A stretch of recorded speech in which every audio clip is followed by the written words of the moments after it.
Market research एक बहुत ही important step होता है कोई भी बिज़नेस के लिए। ये एक बिज़नेस को बना सकता है और बिज़नेस को एक अलग लेवल पे स्केल करने की पोटेंशियल दे सकता है। ज़्यादातर लोग इस एक चीज़ को नेग्लेक्ट करते हैं और इसके ऊपर काम नहीं करते। इसकी वजह से उनके क्रिएटिव्स काम नहीं करते, इसकी वजह से उनका ऑफ़र क्लिक नहीं होता है, इसकी वजह से वो ढंग का लैंडिंग पेज नहीं बना सकते और इन द एंड उनकी सारी मार्केटिंग यहाँ पर फेल होती है। कोई भी आप बड़ा ब्रांड लगा लो दुनिया में, जो भी लॉन्च होता है वो ओवरनाइट कभी भी लॉन्च नहीं करता। हम ये देखिए कि जब जियो लॉन्च हुआ था 2016 में, उसके कॉम्पिटिटर्स थे एयरटेल, आइडिया, वोडाफोन और काफ़ी ज़्यादा कंपनीज थे उस टाइम। ऐसे कैसे हुआ कि जियो मार्केट में आने के बाद तुरंत ही तो नहीं कह सकते, within span of year and half two, सारे ऑलमोस्ट कंपनीज छोटे वाले जो छोटे स्केल पे थे सारे बंद हो चुके। कुछ साल के बाद वोडाफोन आइडिया एक होना पड़ा क्योंकि वो दोनों इंडिविजुअली काम नहीं कर पा रहे थे। एयरटेल रह गया मार्केट में, अब ओवरऑल 3 प्लेयर्स है और शायद छोटे मोटे कोई और प्लेयर्स भी होंगे, BSNL भी होगा जिसका उतना ज़्यादा मोबाइल उसमें उतना नहीं होगा मार्केट का रेशियो। पर अभी मार्केट लीडर है जियो। जियो मार्केट लीडर बन गया 2016 से लेके अभी 2024 है। 8 साल में उसने सारी इंडस्ट्री ना सिर्फ डिसरप्ट की, अभी तो है वो मार्केट लीडर काफ़ी टाइम से है।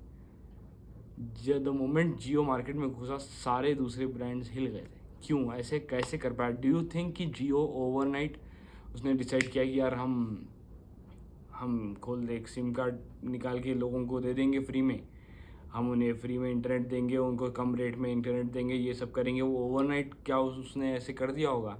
नहीं ना। तो उसने रिसर्च की। वो जब रिसर्च किया उसे पता चला कि यार कि डेटा प्राइसेस को वो कम कर सकता है, कस्टमर्स को क्या चाहिए, सबको इंटरनेट चाहिए, डिजिटल इंडिया की तरफ चीज़ें मूव हो रही है, उसे कैसे लेवरेज करना है। तो जब उसने बैकएंड में अपनी रिसर्च की, उसे पता चला कि यार आज के दिन मैं किस चीज़ को पकड़ के अपने बिजनेस को स्केल कर सकता हूँ, कौन से पॉइंट्स ऐसे हैं जिस पे मैं टैप करे कस्टमर का अटेंशन ग्रैब कर सकता हूँ और जो कस्टमर्स है दूसरे कंपनीज के उन्हें मेरी तरफ कैसे ला सकता हूँ। जियो ने ऐसा नहीं किया कि वो सिर्फ न्यू कस्टमर्स को टारगेट किया, ज़्यादातर मार्केट वो है जो दूसरे ब्रांड छोड़कर वो जियो की तरफ आए हैं। करेक्ट? ऐसा नहीं है कि सिर्फ उन्होंने न्यू यूज़र एक्वायर किए। सोचिए कि जो लोग ऑलरेडी सालों से एयरटेल यूज़ कर रहे थे या आइडिया यूज़ कर रहे थे या वोडाफोन यूज़ कर रहे थे, वो छोड़कर जियो पे आए हैं। तो इसका मतलब जियो के पास एक कॉम्पिटिटिव एडवांटेज था। और अगर आपको अपने बिजनेस में एक कॉम्पिटिटिव एडवांटेज चाहिए तो उसके लिए आपको थरो मार्केट रिसर्च करना पड़ता है आपके प्रोडक्ट लॉन्च से पहले, या अगर आपका प्रोडक्ट लॉन्च हो चुका है उसे ऑप्टिमाइज़ करने के लिए आपको एक थरो मार्केट रिसर्च करना पड़ेगा। मैं आज ही का एग्जांपल बताता हूँ। जब मैं मार्केट रिसर्च कर रहा था एक सर्विस के लिए, तो मैंने देखा कि यार मेजॉरिटी लोग जो है उसमें, हम अगर फेसबुक ऐड रन करते हैं तो वहाँ पर हमें CTA का जो बटन होता है वहाँ पर book now, shop now, learn more, send message, send WhatsApp message, और काफ़ी ज़्यादा फीचर्स अलग अलग आते हैं। तो मैंने ये जब रियलाइज़ किया कि यार ये जो मार्केट के लिए मैं सर्वे कर रहा था, यहाँ पर सेंड व्हाट्सएप मैसेज बहुत चल रहा है, क्योंकि कुछ इंडस्ट्रीज है जिनमें लर्न मोर ज़्यादा चल रहा था। अगर मैं वो इंडस्ट्रीज़ का एक्सपीरियंस इस पर्टिकुलर इंडस्ट्री में, सर्विस वाली इंडस्ट्री में लेके आता, तो मेरा प्रोबेबिलिटी कन्वर्ट होने की कम हो जाती, क्योंकि छोटी छोटी चीज़ें होती है। अगर आप ऐड रन कर रहे हो उसमें हेडलाइंस होती है, हुक होता है, आपका क्रिएटिव होता है, आपको कॉल टू एक्शन होता है, ये 6-7 चीज़ें होती है जिसको अगर आप पूरों को क्रैक करोगे तब आपका एक बहुत मस्त ऐड बनेगा। एक चीज़ सही रहेगी, दूसरी चीज़ सही नहीं रहेगी तो शायद आपका ऐड चल जाएगा, पर फिर भी आपका एक स्कोप रहेगा कि वो 100% अपने पोटेंशियल पे नहीं जाएगा और वो फेल होने के भी चांसेस हाई होते हैं। तो जैसे मैं बता रहा था कि मैं आज रिसर्च करते हुए मुझे ये लगा कि हमारा कस्टमर जो है, चाहे वो एक ही कंट्री का क्यों ना हो, एक ही सिटी का क्यों ना हो, उसका इंटरेस्ट भी सेम हो सकता है। लेकिन जब अलग अलग चीज़ों के लिए वो उस मार्केट में आता है, तब उसको अलग कॉल टू एक्शन काम करेंगे। अगर मैं एक कस्टमर हूँ आपके बिज़नेस के लिए शायद मैं, अगर आप एक मार्केटिंग का कोर्स बेच रहे हो एग्जांपल, आपका जब मैं ऐड देखूँगा तो मैं वहाँ क्लिक करके मैं बोलूँगा लर्न मोर पे क्लिक करूँगा, क्योंकि मुझे और डिटेल्स चाहिए। अगर समझिए आप कोई सर्विस इंडस्ट्री में हैं जहाँ पर मुझे और इन्फॉर्मेशन चाहिए, वहाँ पर भी मैं लर्न मोर पे क्लिक करूँगा। अगर आपकी ई कॉमर्स कंपनी है तो मैं शॉप नाउ को ढूंढूंगा और शॉप नाउ पे क्लिक करूँगा। तो मैं ही वो इंसान हूँ जो ये सारे एड्स देख रहा है, पर एक सिनेरियो में मैं लर्न मोर पे क्लिक कर रहा हूँ, एक सिनेरियो में मैं शॉप नाउ पे क्लिक कर रहा हूँ, और कोई ऐसे सिनेरियो हो सकते हैं जहाँ पर मुझे किसी से बात करना रहेगा, तो मैं उस सिनेरियो में सेंड व्हाट्सएप मैसेज या सेंड मैसेज मैसेंजर पे जो जाता है फेसबुक के, उस पर क्लिक करूँगा। तो हमें ये सब कैसे पता चलेगा? हमें ये जब ही पता चलेगा जब हम एक मार्केट रिसर्च करते हैं और एक मार्केट रिसर्च डॉक्यूमेंट बनाते हैं।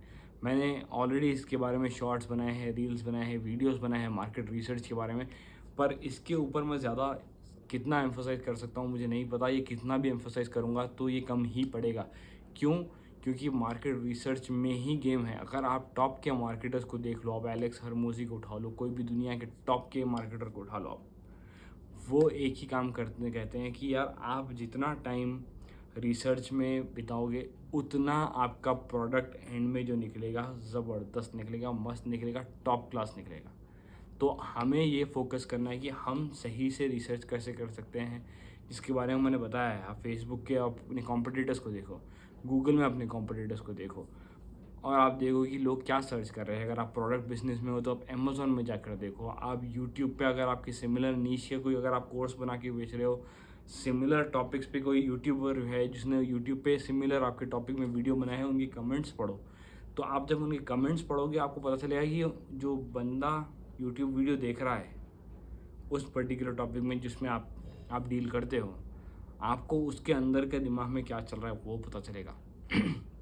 मार्केट सर्वे से हमारा मकसद यही है कि हमें पता करना है कि कस्टमर क्या चाहता है, क्यों चाहता है, और उसे हम कैसे हमारा प्रोडक्ट बता पाएँ कि हमारा प्रोडक्ट उसकी प्रॉब्लम को सॉल्व कर सकता है।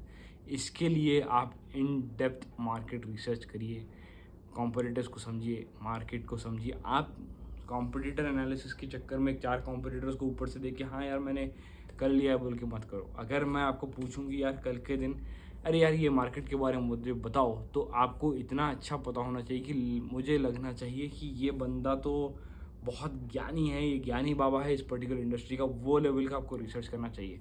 काम ख़त्म करने के लिए काम मत करिए, काम को ऐसे करिए जैसे कि आप उसके अंदर से आपको सारा इन्फॉर्मेशन आपको अपने दिमाग में फिट करना है कि आधी रात को भी कोई भी आपको उठा के बोलेगा कि इसके बारे में बताओ तो आप बता सकना चाहिए। ये मेरा बहुत इम्पोर्टेंट टॉपिक है, इसके बारे में मैं बार बार वीडियो बनाते रहूँगा। यहाँ पर लोग ये चीज़ अवॉइड करते हैं, फेसबुक एड्स में कूद कूद के जाते हैं। फेसबुक एड, गूगल एड, यहाँ से लीड्स, वहाँ से लीड्स, वीड्स लाना, क्रिएटिव बनाना, इस टॉपिक्स में ज़्यादा फोकस करते हैं। पर असल गेम यहाँ जीता जाता है जहाँ पर रिसर्च सॉलिड की जाती है। रिसर्च में जीतोगे तो आपका प्रोडक्ट भी जीतेगा, क्योंकि आपको पता होगा कि कस्टमर क्या चाहिए और आप उसी तरीके से अपने ऑफ़र को, अपने सर्विसेज को पिच कर पाओगे, समझा पाओगे कस्टमर को कि आप कैसे दूसरों के सर्विसेज से बेहतर है, क्यों आपका प्रोडक्ट बेहतर है। आप अपने प्रोडक्ट को एक सही तरीके से पोजीशन कर पाओगे। Thank you very much. और भी अगर आपको कोई टॉपिक्स पे मुझे चाहते हो मैं मार्केटिंग रिलेटेड बात करूं तो कमेंट करना, मैं उस टॉपिक पे वीडियो बनाता हूं। Thank you very much.